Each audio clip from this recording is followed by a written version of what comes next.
Mr. Richmond. This is your Integrated Math 2, Unit 9.4, Lesson Summary.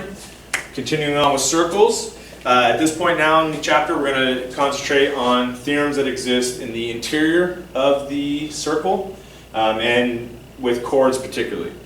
So one of the first theorems we'll look at in section 9.4 is the diameter chord theorem. The diameter chord theorem states if a diameter of a circle is perpendicular to a chord, so in my diagram here I have ST as a diameter. This is going through the center of the circle K, and it's perpendicular to a chord FG. Well, then this theorem states that it then must bisect the chord, making FR congruent to RG. So why don't I mark that for us? That makes FR congruent to RG, and the arc determined by the chord. So that means that arc FT is split directly in half. Sorry, arc FG is bisected as well and becomes arc FT and arc TG are congruent. So again, if diameter ST is perpendicular to a chord FG, then it must split it into two congruent segments, FR and GR, and the arcs into two congruent arc measures. Next theorem is the equidistant chord theorem. This theorem states that if two chords of the same circle or congruent circles are congruent, so you have two congruent chords in a circle, then they must be equidistant from the center of the circle. There's a converse to that one, which is basically stating in the reverse, if two chords of the same circle or congruent circles are equidistant from the center of the circle, then the chords are congruent. So let's take a look at the diagram to make that make more sense. Here I have that chord CD and chord XY are congruent, they're the same length in the circle. In order for that to happen, they have to be the same distance away. And so if you take a chord that's on the diameter, then it's equal to the radiuses. But as you pull it away, it shrinks on both sides by the exact same ratio. And so the same thing will happen if you do another chord and pull it the other way. It's going to shrink at that same ratio. So the farther away I pull my chord from the center, they change in the same ratio. So again, if CD is congruent to XY, then the distance here, which has to be perpendicular, distance has to be perpendicular, the distance AP has to be congruent to AQ. And that's what I stated here. If C to D is congruent to XY, then PA equals QA. Or inversely, if I tell you the distance is the same, PA equals QA, then the chords must be congruent. Next one is the congruent chord congruent arc theorem. It states that if two chords of a circle are congruent, then their corresponding arcs are congruent.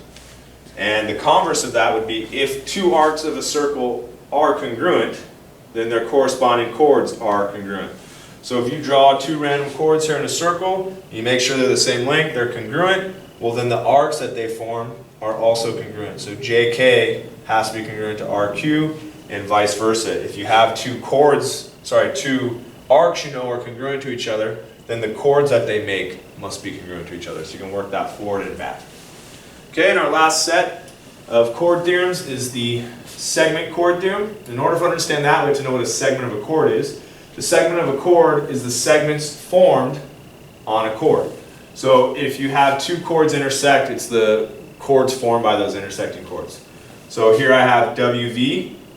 The segments of that chord are VK, KV, because it's split into two pieces. So the segment chord theorem says if two chords of a circle intersect,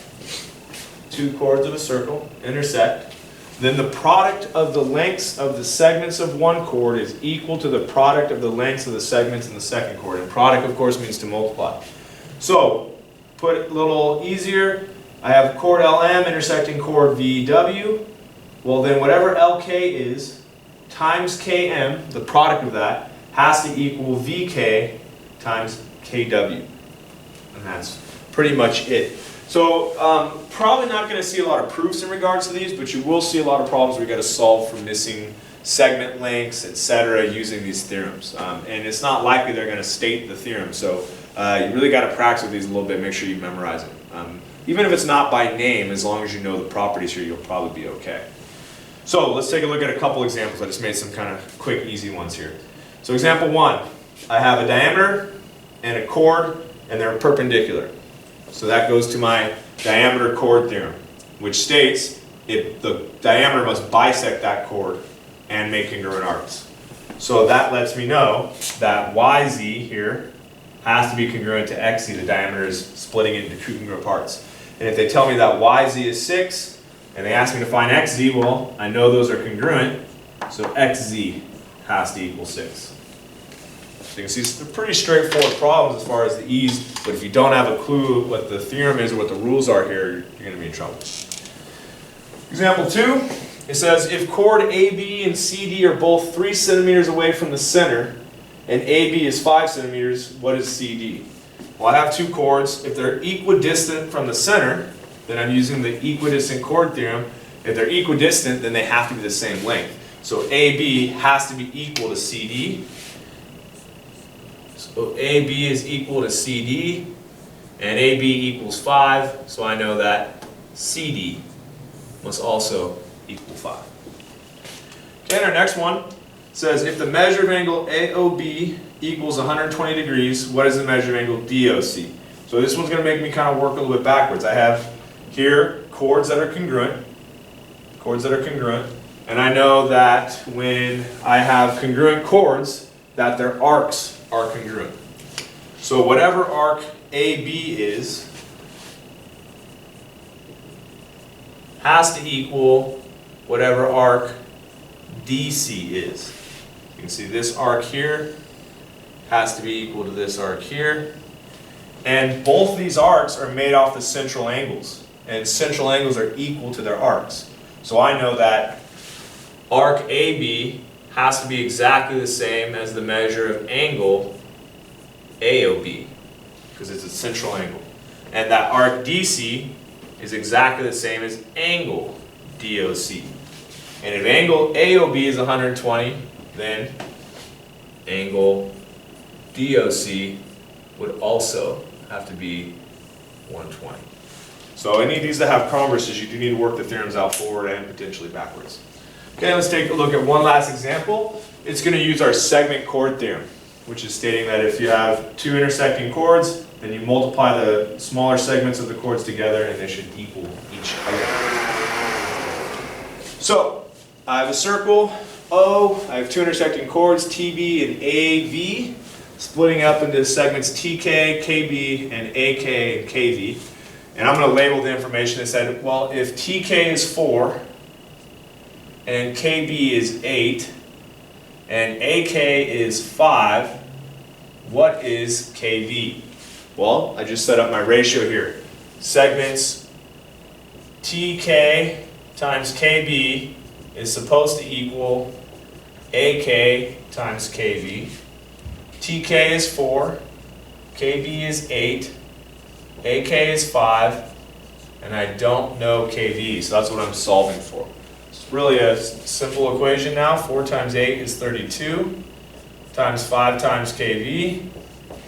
Divide both sides by 5, and I got my answer. So KV is equal to 32 fifths, or you could divide that out. 5, 10, 15, 20, 25, 30, goes in 6 times. So 6 and 2 fifths, or 6.4 if you want to make it a decimal. Okay, so really it's just a matter of kind of spending some time, maybe doing flashcards would be a good idea. Put each of these theorems on a flashcard, put a sample problem on the back, and just kind of memorize the theorems, make sure you're able to identify the answers. Not a lot of complex algebra involved or solving involved, but if you aren't studying, you aren't using flashcards, this section will sneak up on you. So, thank you, good luck on the test.